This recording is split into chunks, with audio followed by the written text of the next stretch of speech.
when we look at healing shame, what we find is we heal when we get a different experience in a social context. So let's think about the person who feels so much shame about their addiction and they have not talked about it. They haven't shared it. They haven't revealed to others how they lied and deceived and stole. So he goes into this a 12-step meeting and someone tells a story. He's encouraged to reveal this, to confess it, to stand before the group and say, I've done this thing.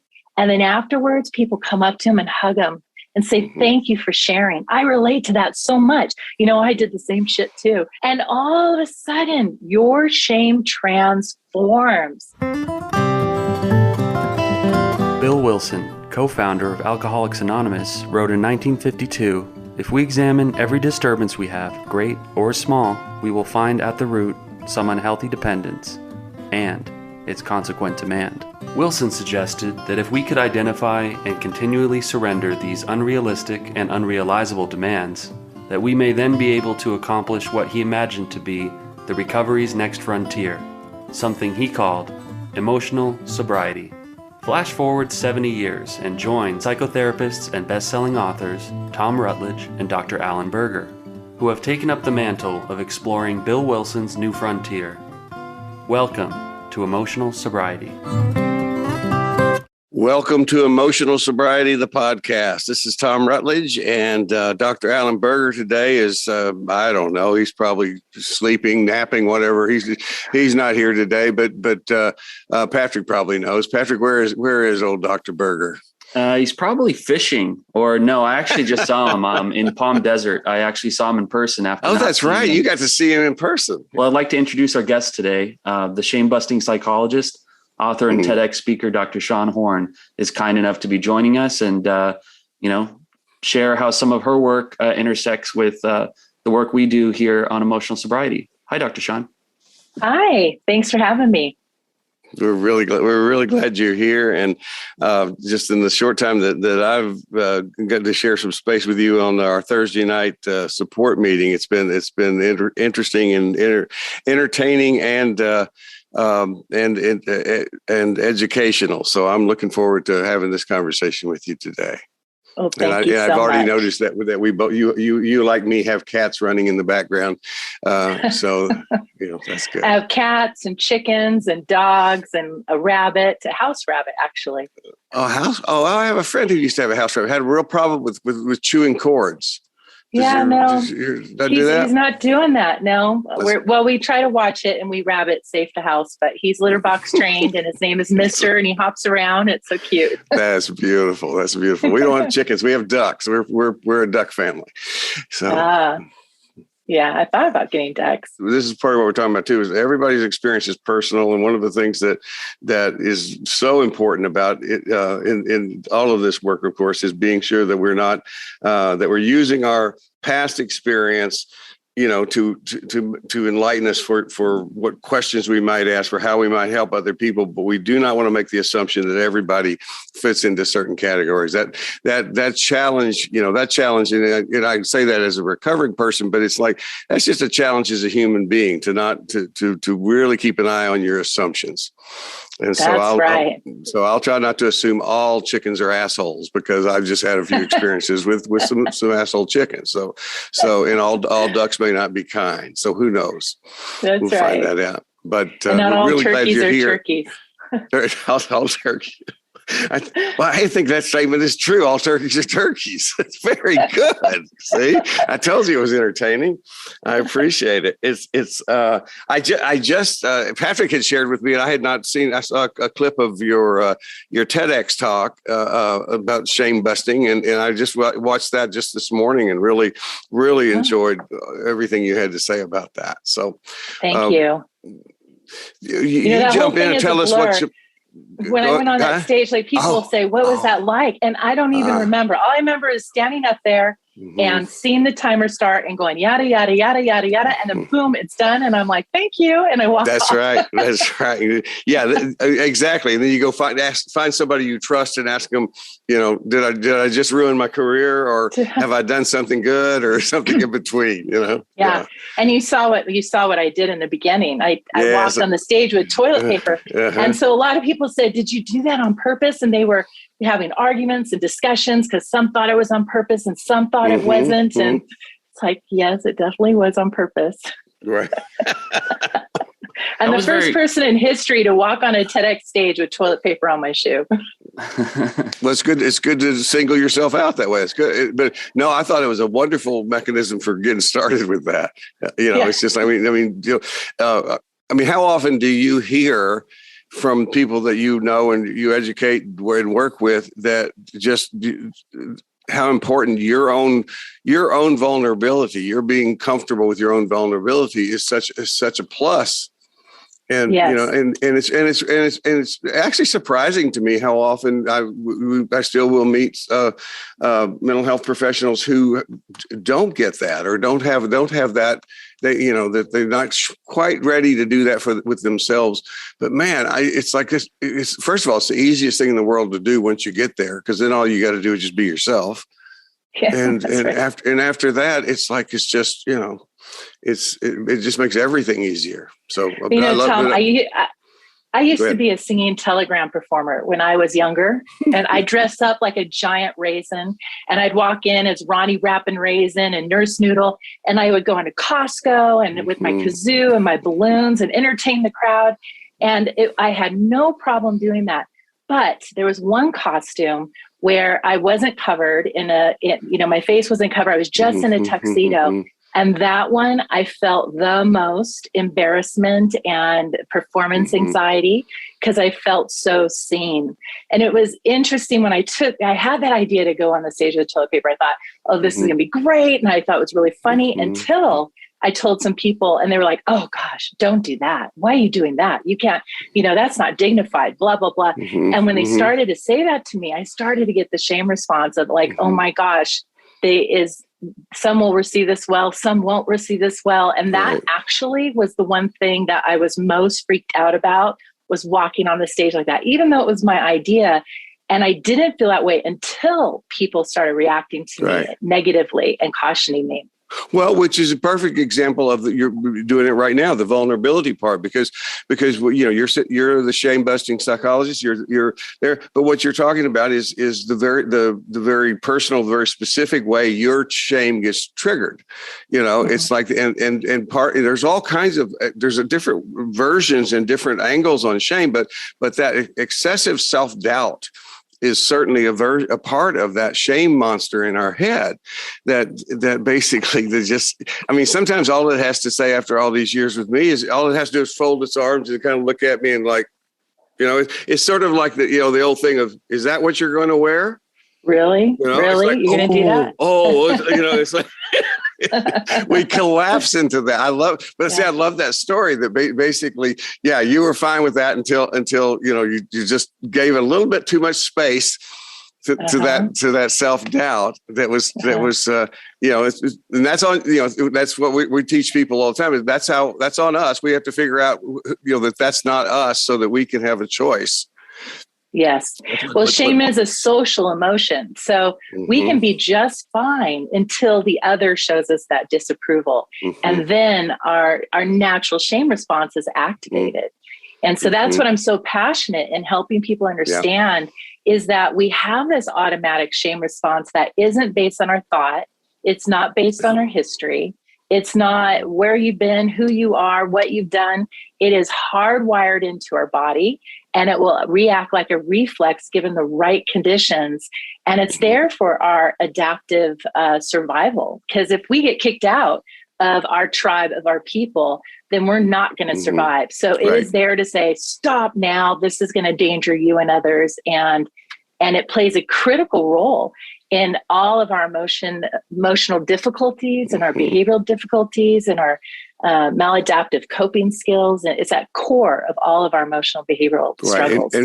And the reflex part is so important for people to understand because, well, first of all, because we tend to abuse ourselves in layers. So once we understand that we have an issue with shame, we begin to shame ourselves for being ashamed. And it comes, That's the toxic shame. If it were an Olympic event, I mean, it's like, there are times in my life where I would have been a gold medalist and I would have felt horrible about it. It's like, but it's that, I use the same idea about reflex when I'm dealing with the stuff. When I wrote about fear, is the idea that it began the writing I done about fear is the idea that there's a place to, and I noticed, you do a similar thing with shame. It's the idea that we have to first of all distinguish between what's healthy and what's not healthy for us. What's and really what that means is what's effective and what's not effective. It's like fear is there's a reason that fear and that shame are in there as reflexes. Yeah. And a lot of people will say, why are you saying shame is bad? We need shame. It's important. Mm-hmm. And yes, it is important. That's the healthy shame. When a kid is hitting somebody and you say, stop, and you have this very strong corrective stance, that is so important. But what's not healthy is the toxic shame, where now the correction has turned into personal condemnation. So instead of that is a bad thing, you become a bad person. You are bad. I am bad. Yeah. I am bad and unworthy and less than and different. And that is what we want to heal in our recovery journal, because that is going to really trip us up.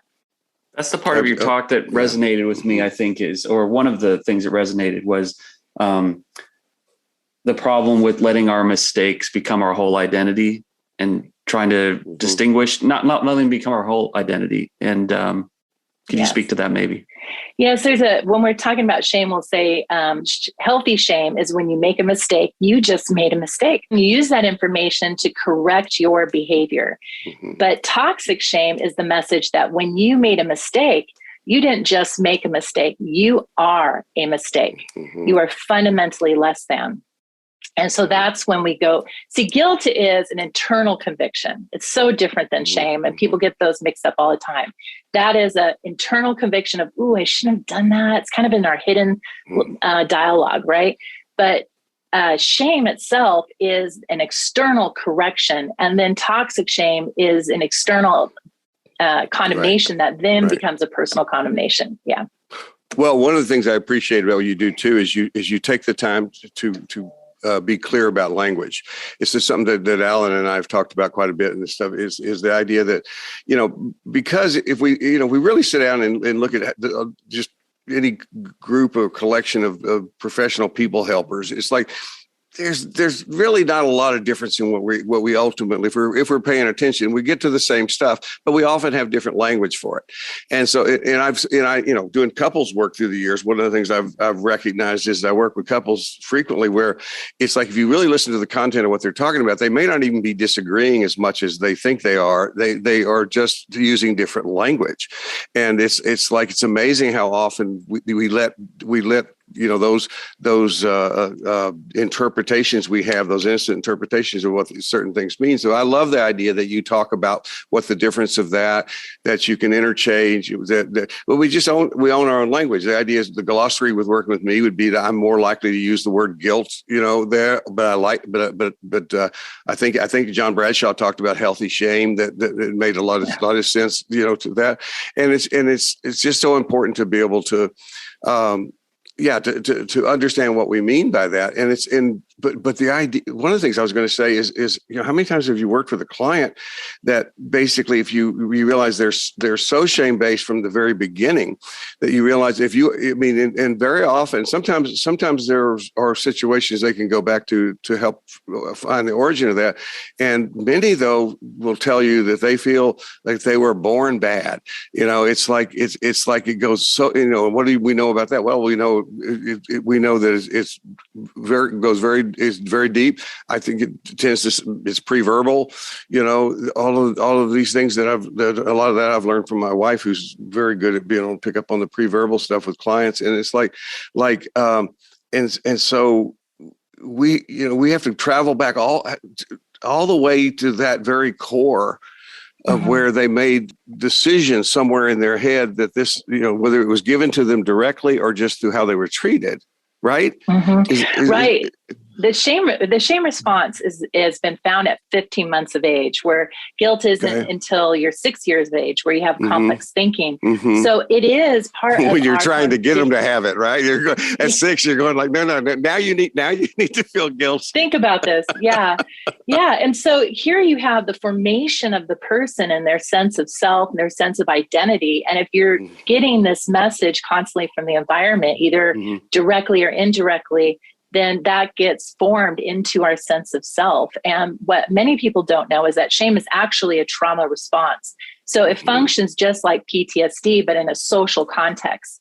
And so what a lot of people feel a lot of shame about is they have a misguided assumption that if they're given insight, if they're given knowledge, that will correct their behavior. And if that's true, then we wouldn't be smoking and we wouldn't be eating sugar and we wouldn't be overweight. Having knowledge does not equate behavioral change. And that's so important to know that. And a lot of people also think that if I do therapy, I'll have an arrival spot. Like I'll do this work and I will have arrived and it will be done. And they don't understand that it's a process. It comes and it goes. And I tell people, imagine you have a timeline. And on that timeline is every thought you've ever had, feeling you've ever experienced, behavior you've ever done. And wrap it around and connect it. And this is your conveyor belt that goes into the gates of your mind. And if you've ever thought it, it will come to you. If you've ever felt it, it will come to you. And there's nothing we're going to do that's going to get rid of it, but we can manage it differently. And so the key is not to resist it. Why, if only, coulda, woulda, shoulda, have to, I hate, that's resistance. Or to cling to it, which is ruminate and hold on to it. What we want to do instead of those two things is just see it flow in and flow out, flow in and flow out, and then bring yourself back into the moment. And that's what's so powerful about the serenity prayer and taking things one day at a time, is it's a tool to let that flow and reframe and reorient yourself to the here and now, rather than getting preoccupied with the past or the future. I think they call it don't pasteurize and future trip. Right. So you don't want to do those two things, but really live in the present moment and just every day is a new day. And that's some of the parts that help us to overcome toxic shame. Absolutely. Yeah. Well, one of the things we say around here is learn from the past and get the hell out of there. It's like, you don't want to stay, you want to stay but you emphasize something that's been a mainstay for me as well with my own life and working with clients is it's so important to realize how much time and energy we waste on trying to get rid of things. We don't have to get rid of it. We're going to learn to, we're going to change our relationship with it. We're going to manage it. It's, more recently, I was talking to Alan. I think we might have been doing this, Patrick, on the podcast. I can't remember where our conversations are these days, but I realize that when I'm talking, I talk a lot about the multiplicity of the mind and work with the intrapersonal relationships. And it's one of the things that, the word that comes up a lot of times with others, a therapist or like with the family system stuff is integration. And that's never set well with me in terms of the way I think about that. And I've been using the word organization since more recently. It's like, because I've talked about finding that decision maker, that part of you that can be in charge and do the things that you're talking about. And it really is like running an organization, understanding what needs to happen here. And it's like, and you talk, I have a metaphor about emotions that people either love or hate, but I just call it the emotional digestive system. That emotions are neither good or bad. And that includes one of the ones that get the bad reputation, anger. Oh my God. It's like they just want to come through. And ironically, what we do is, of course, we hold on to and store and become constipated with the ones we're most uncomfortable with. Yes. And so that the idea of people being able to what you're talking about is like, no, we want to find a way to acknowledge, respect, understand, and let it pass through. Because then we're clear. Then we're talking about making like one day at a time easier. Then the next day we're clearer. We're better to start with. Tom, you are so spot on with that. And I love that analogy. And that is the idea of the emotions being a life cycle, that we ingest it, digest it, and expel it. And if we don't expel it, the issues get in our tissues, and we literally do get emotionally constipated. Well, and a lot of times, I was going to say, thank you for saying that, because that's valid. Because when I say to people, I don't know a lot about physiology, but I do know that the only way that eating whatever we eat becomes toxic is if we become constipated, if it gets blocked, and that's the only time that's when emotions become poisonous or dangerous to us, is when they're blocked. And you just added that piece. It gets into our tissue. It stays too. It overstays its welcome. But I love the idea though that the emotions themselves are innocent. They just want to come through. That's right. You know, it's so funny when people do trauma work and they process these deep emotions that have been held into their body, they literally release air. They literally yawn, they will burp, they will get gas. And I call those trauma farts because it's finally releasing. Or you cry. You can't cry when you are in a fight, flight, and freeze, like a severe threat state. Right. Because when you cry, it washes that body with oxytocin, which is the feel-good chemical. So a lot of times it's not until we feel safe that our body will cry. And people think, why am I crying? I'm happy. I'm just driving. And I say, release it. That's the trauma farts coming out. And you just got to let that go and do that. But you are so right about emotions are our allies. And what happens is if we resist them, they get louder. Like, you're not hearing me. And like fear is saying, don't, screw off. You need to do your taxes. And you keep doing it. And finally you're having panic attacks because it's turning up the volume and saying, listen, this is important. And so what I like to do with folks is turn their inner critic, and that comes from shame, into your ally. Because like you were saying with couples, they both have the same goal, which is to keep you safe, but they're doing it in different ways. So shame is saying, don't you dare say this or do this or else, right? They're going to know how stupid you are. Right. They're going to know that you are this and that. And ultimately, it's wanting you to save face socially. And so we need to bring that shame in and say, okay, thank you. I get it. You want me to be safe in this social context. And now I'm going to take over. I'm going to let my inner leader take over. And we are going to do it in a different way, in a more adaptive way. And then we can start to soften a little bit of that internal voice that's just really getting after us about things. Yeah. Sounds like a good way to run the organization, right? I mean, it's that's right. Yeah. Well, it's respectful. It's like part of what, what I hear from Shawn is that understand, I mean, no surprise that any of us who tend to be, and I conclude myself historically in this one, and Patrick, you and I have had a lot of conversations about this in terms of our shared history of let's see, I think the clinical term is beating the holy fuck out of ourselves all the time. It's like, it's like recovering from that is so essential. And it's certainly a part of the emotional sobriety process with that. But the other thing, even before that, even to get and stay sober as addicts that I am, you can't. You're not. Well, I mean, you can be. It's dry and sober. You're not going to really have sobriety unless you can deal with this underlying stuff. I've said this on this podcast before. It's like my first sponsor in AA said, made the point, and his words exactly were, there's 12 steps of recovery. Only one of them mentions alcohol. He said the rest of them are about how to be better people. And what we're talking about is better people in the way of being able to be better functioning people. It does mean be a better person in the world. That's an important part of this having done therapy through the 80s, where I think we kind of lost that was the last century, by the way. It's like way back in the 1900s. Where I really began to think we were losing touch with the fact that we were actually recovering ourselves so that we could rejoin the world and to participate productively in the world. And it was just sort of this narcissistic approach to, me, it's me and my inner child and all this other stuff. And so it's so cool to get to beyond that to the place where, no, we're trying to be better people. But the hardest part for people to get, especially with shame, and I say this like I know it, but I'm going to say like a true false question for you. It's like it's basically taking that value system that most of us have in terms of how we treat other people. And the biggest challenge is, can you treat yourself the same way? Can you treat, it's the reverse golden rule. So can you treat yourself the way you would treat, it may be a best friend, but it would be the way you treat the clerk in the store too. I mean, so often we have this dangerous double standard, that you deserve a break and I don't, I call it negative arrogance. It's like we're different, we're special, but not in a good way. Yeah.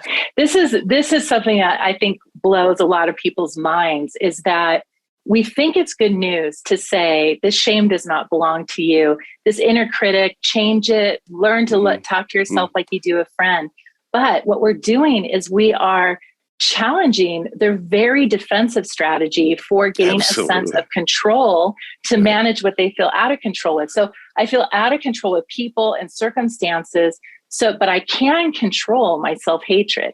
I can control my inner critic, and I feel empowered when I do that. But it's a deceptive empowerment. There is no power in it. It just fuels the fire.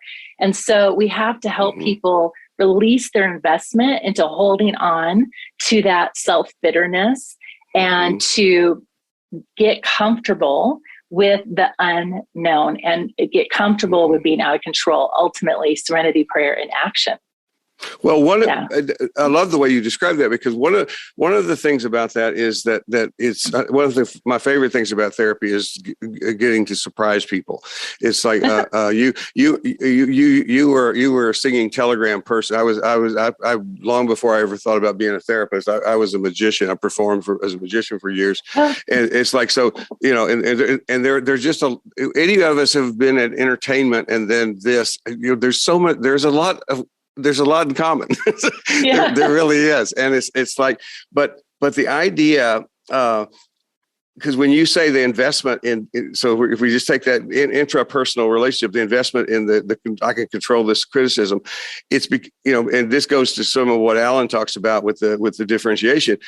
That's because my identity, I'm identifying with the aggressor. I'm putting myself in the position of my should monster, and because it's a more powerful place to be. I am a piece of shit. You are a piece of shit is what it feels like. It's like, but what we actually do, which is a bit of the trick, which is help them get into the position of the part of themselves what is more, I think, their more authentic self is that really is going to feel more victimized by that. What does it feel like to hear that?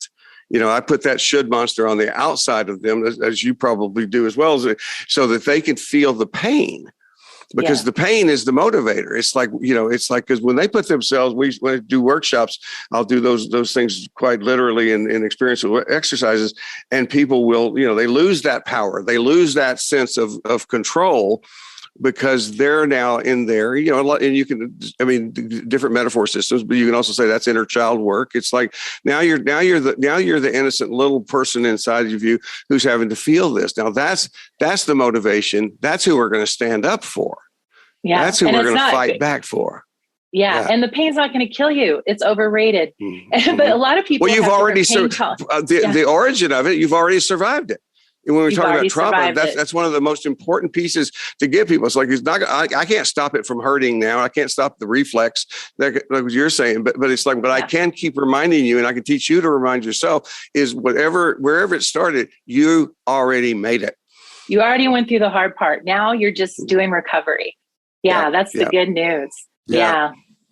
It's powerful work to do this with folks. And they are so afraid, and we need to build their self-trust, because they don't trust themselves that they can do different, and that they can treat themselves well and take care of their needs. And they're so afraid of that pain. And that's where I find that people have different pain tolerance for emotions, like they do with physical pain. Some people it's unbearable, and some people can endure quite a lot. And there's no virtue to that. There's no value. And a lot of trauma survivors, abuse survivors see it as a virtue. If I can take it, I'm tough, I'm strong, it's good about me. And that is the lie that was given to people to encourage them to continue to subject themselves to that as a measure of their value. And so we have to release that and begin to practice this new way of being. And as I find that as clients begin to do that, and they begin to say, I really don't want to do that. I want to do this. And they begin to anticipate their needs, pack their lunches, take their jacket, make plans for something fun, and they follow through with it. They're like, hey, I can do this. And they kind of stand up taller and they feel more empowered and emboldened. And life is so much easier. But we do have to walk through that pain to get to the other side. And it honestly is not as bad as it feels. It's like that first time you stand on a high dive. Did you ever do that as a kid? Those go to the pool and those high dives, and you just stood at the end and you're paralyzed, and you've got this line of kids behind you. They're screaming at you, "Come on, just do it, just do it!" And you can barely do it. Right? You want to pee yourself, and finally you muster up the courage and you dive, and then you realize that was so much fun. Let's do it again.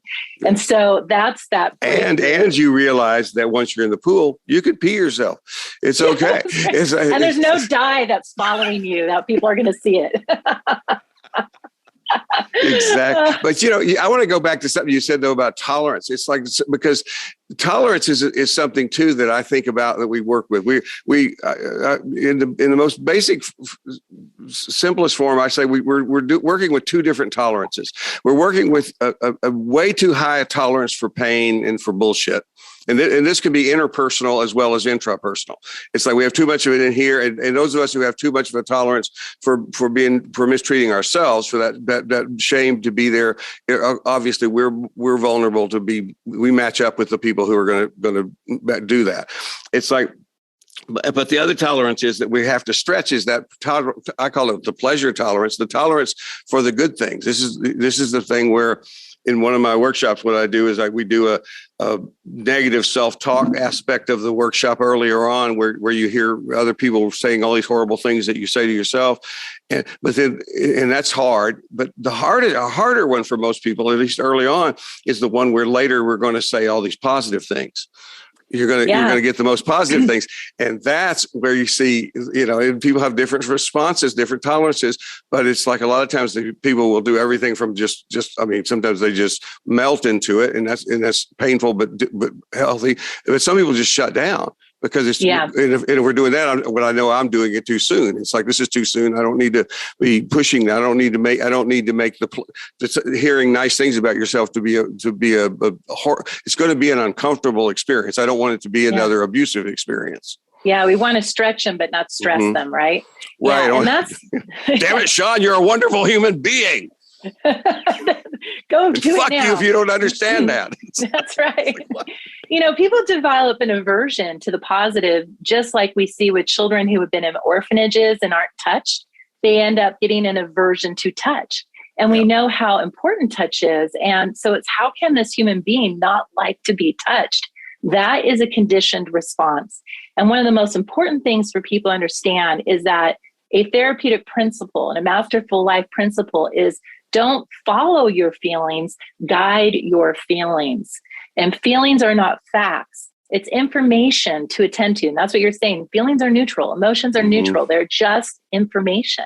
It's what we do with it that is the big key, right? So the feelings aren't facts. Thoughts aren't truths, but it's information. And so as we recognize, I have this aversion to treating myself well, to doing something good, it fires up all this inner critic or this message of, who do you think you are? You're not so special, whatnot. But release that. We're not going to let that be our truth anymore. It's just noise, like a radio in the room, and push through the discomfort. And over time, you will recondition that response so you will be comfortable. It's like a hiking trail that if you go on it and it keeps being walked on, it's going to be established. But you have another trail that's grown over. But if you keep working at it, that will get established and the old one will get grown over. And that's how we reshape our brain. So we can reshape a new behavior, a new thought with continual practice. And then it becomes comfortable because now it's a groomed pathway in our brain.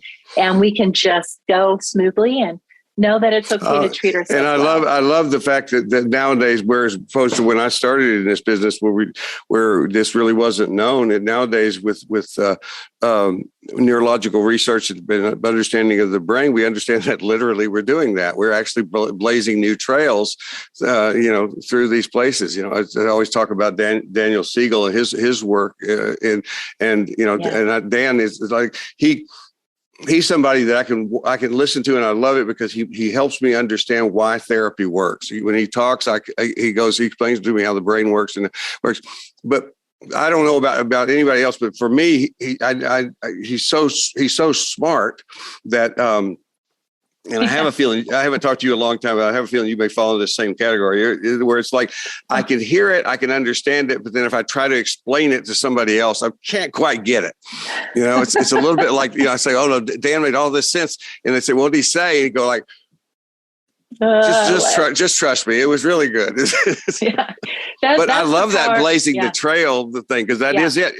Because it also goes to what we talk about in recovery and in our work is, one of the things it's a pet peeve of mine is because I messed this up for many years of my life is information alone does nothing for us. I mean, the best idea in the world is useless and possibly dangerous, because I used to think if I read this book and I got this great idea that I would be fine. It's like, well, that's dangerous because that's not going to, if we can't translate this stuff into practice, which really to me is what emotional sobriety, looking at it from those lenses is what about. It's like, so that's what you're saying is we have to not only do that, but a friend of mine I used to do these workshops with, she would say, you have to be willing to do the boring part. And the boring part, she says, is just repeating over and over and over. And that's how, we live off of some property. My wife has trails for our horses and things. And the way we know if something is a trail that she has created is if I can find my way home, because I can easily get lost. And if even I can find my way home, then it's a trail. And it's like, but it has to be done. At first, it's just little broken branches, a couple of rocks moved, So I love that. Yes, there's so much hope into what we can do with our brain and how we can reshape our lives. And you can teach an old dog new tricks. Yes, I'm 68 years old and I can still learn stuff and my brain can get it. I love that. That's right. And when we look at healing shame, what we find is we heal when we get a different experience in a social context. So let's think about the person who feels so much shame about their addiction and they have not talked about it. They haven't shared it. They haven't revealed to others how they lied and deceived and stole. And let's say they were stealing booze at the store, but it's an attorney, and stealing because he doesn't want it to be known on the card or something, and then hides it in the house and in the office and is drinking before he goes into the courtroom. And now he's been found, he's ready to go to recovery. And there's no way in hell that he's going to stand in front of people and tell them what he as an attorney has been, what illegal activity he has been doing, right? So he goes into this 12-step meeting and someone tells a story. He's encouraged to reveal this, to confess it, to stand before the group and say, I've done this thing. And he finally musters up the courage to do it, and he does it. And then afterwards, people come up to him and hug him and say, thank you for sharing. I relate to that so much. I did the same shit too. And you know what else I did? Blah, blah, blah. You sick fuck. And they're like, they start laughing. Exactly. And all of a sudden, your shame transforms because now you see that you're okay in the social group. And when we repeat that over and over, it completely corrects the trauma response in our brain, because now we've taught our brain that I can be safe with people, and I get to choose what people I want to be subjected to. And I now am not a child. I'm an adult. I'm the adult in the room. So I can leave. I can walk out that door. I can get in my car. I can tell someone to stop. I can call the police. As a child, I couldn't do that. So we remind ourselves, we reorient to our adulthood. And that's our little child who's been in the driver's seat. We need to say, oh, honey, no, you're not ready to drive. Like, you're here. We're putting you in the back. The adult now is taking over in this organization. And I am going to let my inner wisdom drive this car and recognize that I have autonomy and choices. Absolutely. Robert Subby, who wrote a book called Lost in the Shuffle. One of the things I quote from that book so often is as children we're victims, as adults we're volunteers, and what he means by that is it's not a shame message of like, oh, you're volunteer, because we'll go through that phase too, but it's what it's saying is you have a choice, and it's like we can get ourselves out of that. But it's interesting to me. One of the reasons I really was attracted to that quotation from him was I realized when I was doing so much inner child work back in the day, and is that what would happen with unconsciously for people is they would when they got in touch with that inner child, they project their shame onto the inner child. They would be, of course, what basically that's what he means is like any of us who have been mistreated, neglected, or hurt in some way, we find a way to continue that in our lives. And that's what we're all inner child abusers basically. And it's like, and again, what we want to be able to say is like, that's not material for more shame. That's a problem definition for us to work with, because once you are aware of this, once you're aware that you're mistreating yourself this way and what that feels like for that part of you that bears no responsibility for how this came to be, it's like, the people who show up for therapy, they're going to want to work with that.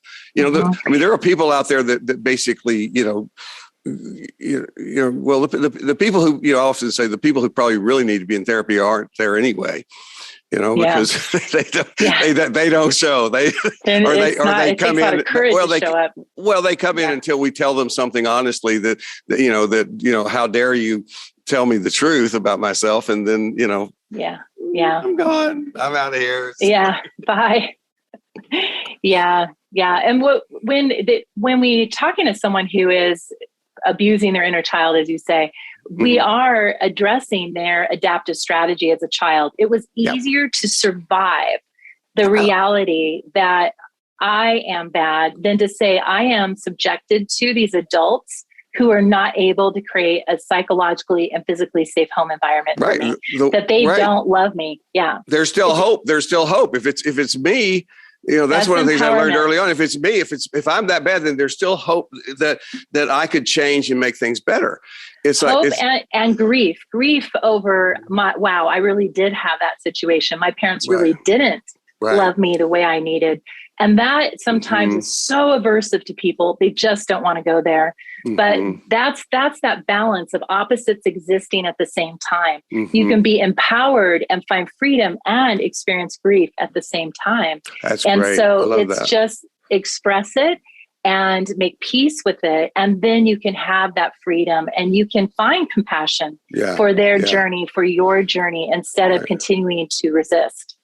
Yeah, and there's another aspect of that how one of the pieces that where we become the intrapersonal abuser of ourselves is I use this simple silly analogy, which is if you and I were in the same room and every time we met, not always, but some of the time, you just reached out and slapped me. It's like, I don't know when you're going to do it, but you do it. And so what I do is I get, you have a certain little tell, a move of your left shoulder or something like that. And so what I do is I got it. I just slap myself. It's like, God, so what we do is where I can do this better myself. I will hold myself to such a hard standard that basically I'm going to protect myself from Shawn slapping me one more time. It may or may not work, but the idea makes perfect sense. And of course, isn't that what we also do with our clients? Is I'm always telling people, it's like, people go like, oh, you're crazy if you go to therapy. I go like, we spend most of our time explaining to people how they're not crazy.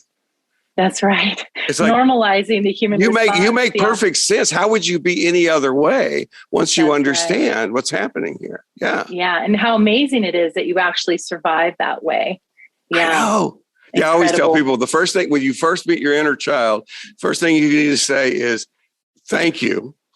First, congratulations, maybe, but mostly thank you, because I wouldn't be here because they didn't have self-help books. They weren't listening to podcasts to get them through. Our kids inside of us, they figured this shit out. They're survivors. And it's like, you go like this. I mean, you're just going to go like, no, this is great. I'm so happy that you're here. I'm happy that, and I wouldn't be here if you weren't here. So now let's get to work and see if we can clear up some of these, see if we can't heal some of these wounds. Yeah. And I want to highlight what you were saying about the volunteer and how that triggers a lot of people when they're told you have a choice. And there's a lot of discussion right now about people saying it's not a choice. Your body response, your brain response is not a choice. But here is how we want to look at that. The body's reaction, the nervous system reaction, is not a choice. It's a reflex, right? So something activates me. I have a shame reaction. I have grief, sadness, anxiety, whatever it is. What is a choice is how I respond to that reaction. Whether I continue to believe it and shame it and resist it, or if I recognize that it needs soothing, and so I acquire skills to learn on how I can soothe my nervous system, that I recognize it doesn't feel safe. So I use my newly acquired therapeutic skills to learn how to create safety for myself.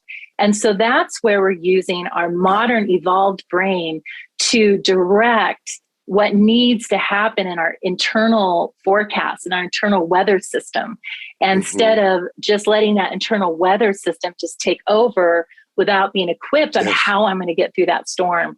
And so it both is happening at the same time. You don't have a choice and you have a choice. And that is a message that's getting confused and lost a lot right now is on social media and in podcasts with all this psychobabble noise that's out there right now, and life coaches and everything. It's a choice, your attitude. And it's really shaming people more because they say, I want to do this, but I can't stop this reaction. And so that's where, when we learn about our brain and our bodies, it can help. Yeah, well, the thing is, it's like when you say it's a choice, it's not a choice. What one more time, and it all comes back to this. You just had a very brief version of the Serenity Prayer. The question is, what do I have a choice of? No, I don't have a choice of. I don't have a choice of my reflexes. It's like if one of us sits up on a table, the other one takes one of those little cool rubber hammers and hits the knee there, and the other person cannot hold on to even another person can't make me not have a reflex. I mean, you pretty much have to kill me for that. I think it's like it's like the reflex is there, but it's that you're talking about that. What so many different people talk about this, but Viktor Frankl talks about it as that space and time between stimulus and response. And it's like and we also want to be, because people will take what we teach. It's one of the challenges of writing. You would probably agree with that. One of the challenges of writing, when you're sitting there talking with somebody, you could tell if I'm saying something and they're likely to take it and turn it on themselves. So they take good information and turn it on themselves. But if we're in a conversation, or if I'm going to see you again next week, we'll get through that. When you're writing it, the challenge there is I want to be sure that as best I can, I'm conveying the information that you're going to be able to use, and I'm going to understand that many of the readers are going to have a tendency to turn those messages into shame, even though they're not intended that way. So I think that idea is really important. Like what you're saying is to know that we have a choice over what we have a choice about, but we also we can't emphasize this enough. This is really hard. It's really hard. And it's really detailed. It's like this investigation we do. It's like, I want people to know, because that's anytime the word just is involved, just do this. It's like, I work a lot with eating disorders, just eat. It's like somebody telling me, you should just drink less. Oh, okay. Well, let me write that down, Not working. And it's different for everybody. I mean, the other things is that there are responses, physiological responses that we may need other additional help for too. The idea is you can't necessarily just, I mean, I just use myself as an example. I'm recovering from a lot of things, alcoholism, drug addiction, assholism, but also from depression, and that's involved medical help for my brain. And and you can still, there's not the controversy it used to be, but it's in the program. It used to be a big controversy about that, but it's like, I just tell people my brain's kind of glitchy, it needs help, and so what we need to be sure we're teaching people too is we're here to problem solve. And it's like, and if we're not getting the results that we're looking for, if you're not feeling better, if you're not feeling good all the time, but I mean, just feeling better, feel like we're making progress, then we got to keep going back and looking and seeing what are we missing. But we need others to do that, right? Like have you ever played sports?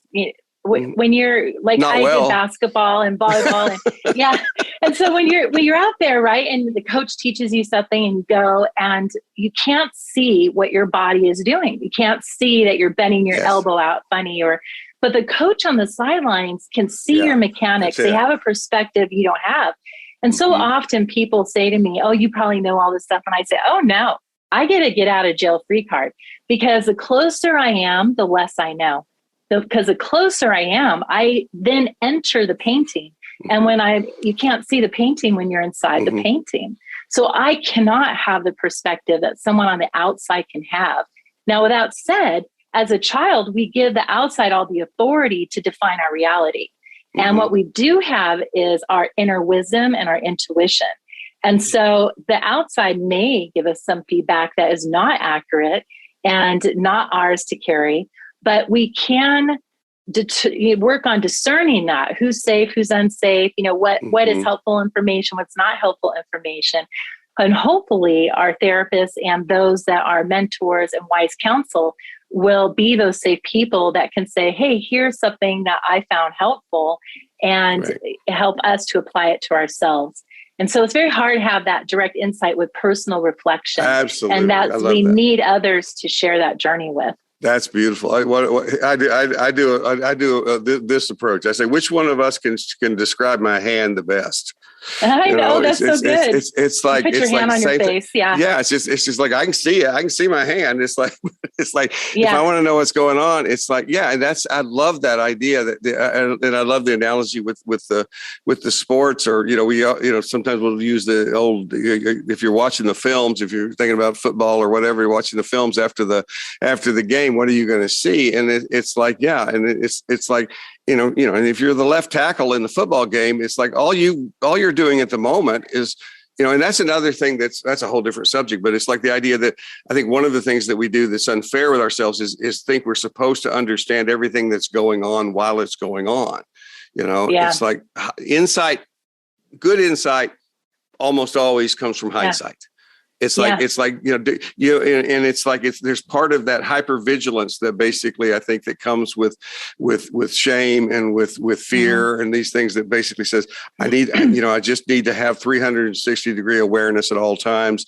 And a lot of people grew up in situations like that, where it's like but what you're also talking about is teaching people that they have the ability now to change their environment too. You don't have to, you really, it's maybe complicated to do it, but you don't have to stay in a situation in which you're being, perpetually abused. It's not about, emotional sobriety or anything else. It's not about, you're just supposed to put up with it.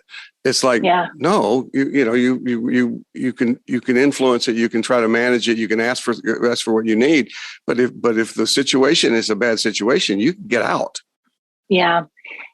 And you're going against everything that your body just got conditioned to do, which is to be there, right? And you're mentioning the football player on the field. They can't see the field like we can up on the stands, right? So they're relying on their instinct and they're relying on their body memory. And they establish that by repeated practice. You do the drill over and over and over. And then before you know it, you are catching a ball automatically, instinctually. And that is the shaping of the brain with that repetition. And that's what happens when we repeat memories, we repeat thoughts, we repeat words. We are wiring it into this automatic, involuntary, instinctual response that has been shaped. And so if who wrote that book, that yellow paperback book on habit? You know I don't know. I don't think I read it, but yeah, I'm thinking about it because he talks about the professional football coach Tony Dungy in there, and it's and in terms of what he's done, and it's about and he talks about. I'm talking about something I don't even understand, but he's talking about. He makes the point that I think is very consistent with, and I'll find the name of the person. We'll put it in the link, Patrick, so that I'm giving this guy credit. It's but he talks about he does the cue, the routine, and the reward. And he says, we don't get rid of. He has that don't get rid of thing like you and I are talking about. And what he says is we find a way to use the same cue and find a way of finding a similar reward, and we change the routine. He says you don't get rid of habits, you change habits. And it's like that little difference. It sounds like it's just semantics, but it's like, no, it's so much bigger than that. It's like you respect, and it's always about repetition. Always about repetition.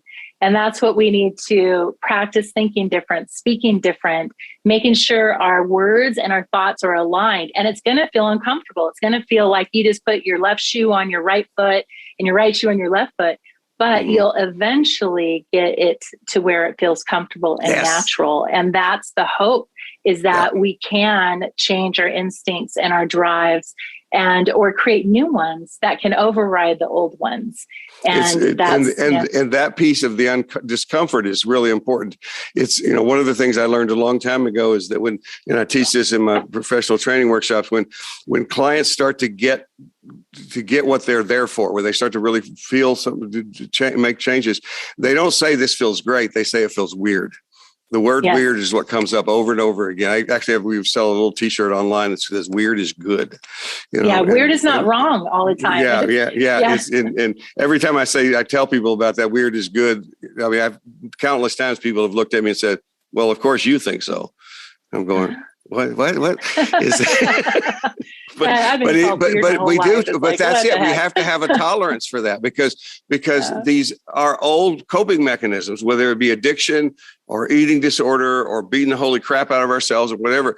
They're opportunists. They will take advantage. And when we're feeling uncomfortable, so if something is new and weird, it'll come in and say, let's get back, because unfortunately we're also programmed to feel that familiar is safer.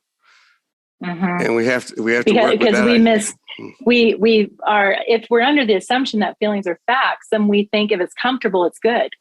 And we can get real comfortable with some really wrong things. And one of the things that happens to when we have addictions or compulsive behaviors and things is that we will deceive ourselves by turning what is wrong into what's right and convince ourselves that that's the case.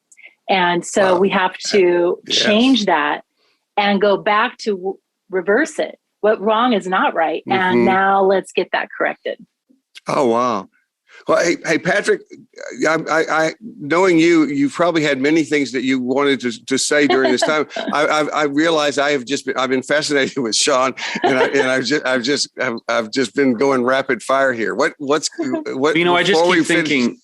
just keep thinking that there's a lot of hope in what you guys have been saying about the process and trusting the process. And I think I've been going to therapy since pretty much right when I got out of college is when I started. And I think that I didn't arrive with the immediate thought that I would be able to have that shift in understanding about myself or the ability to overcome some of my behavioral tics. And, with enough time and meeting the right people, I think that I've gotten to a new place with all that. And I just love the kind of genuine optimism that you guys, informed by your years of experience and your own struggles, that the way that you look at this process of self-discovery and learning to run the organization better. We're running a podcast, but I'm a bit of a seeker. So this is We're all great. on our journey. Yeah. Yeah. We'll be that way till the day we die. I mean, it's just, I'm sure I'll have an epiphany on my deathbed when I start seeing the light, and so it just happens that way. And that is the truth about our humanity. Yeah. Wonderful truth. Mm-hmm. Yes, absolutely. Yeah, no, I have the theory that God's a sniper, and that basically whenever we actually figure it all out, that's when He takes us out. Because we might tell other people. Oh gosh. I guess Jeez, yeah, that's right. I have the John, this secret has to been life. fun. I love talking with you. I knew I would, just from the brief time I've seen you on that one night on our support group, and I hope you'll come back to that some and do some responding, because you have so much to share, and it's like. And I will admit that you make me. I feel good talking to you too, because there's so many things that we share in common. So it's like I think I'm using that definition of genius is somebody who thinks like me. So it's like there is a part of ego involved in that too. But you certainly today, just in this conversation, you've certainly added to my thinking and my knowledge base about this work. And I love how you bring it back to the neuroscience of it, bringing it back to our physical self and our literal brain. And I want to know more about that. So, yeah. Yes, it's powerful. It's like, how many times have we sat with parents who think their children are just being jerks? And then we explain to them that their kid has ADHD, and we see the parent go, oh, and then there's a whole new reframe. And when we deal with trauma survivors and we explain to them that your brain doesn't have the ability to think about thinking until you're 12 years or older, it's called metacognition. You couldn't think through that situation at 5 and 6. Your frontal lobe wasn't developed yet. And they're like, oh, because we'll judge our younger versions to our current ability and our current thinking. And so when we correct that and they understand how their brain develops, they understand how environment affected their brain health and everything, it can really reframe the way we view ourselves and really foster self-compassion. It is hard being human, and we all are struggling, and some more obvious than others, but none of us are an exception to that. None of us. And shame will deceive us thinking we're that special, that we're the only one flawed in this world, and we're just not that special. So we have to understand that we really are more alike than we are different, and give ourselves that compassion for our healing journey. Beautifully said. I think we should let that be the last word, Patrick, because I think that's a wonderful summation. And thank you so much, Shawn, for being with us. Thank you for having me. Absolutely. All right. Until next time. Tend your life. Tend your myth. Cultivate your narrative with whomever you're with. Then with glass in hand and children on one knee, bring some stories. Bring your stories back to me. It ain't a crime to be a human. Never be ashamed to be yourself. Rest assured that whatever you're doing will entertain me like nobody else. So here's to us, my old friends, until it's time to drink the wine and break the bread again. With glass in hand and children on one knee, bring some stories, bring your stories back to me.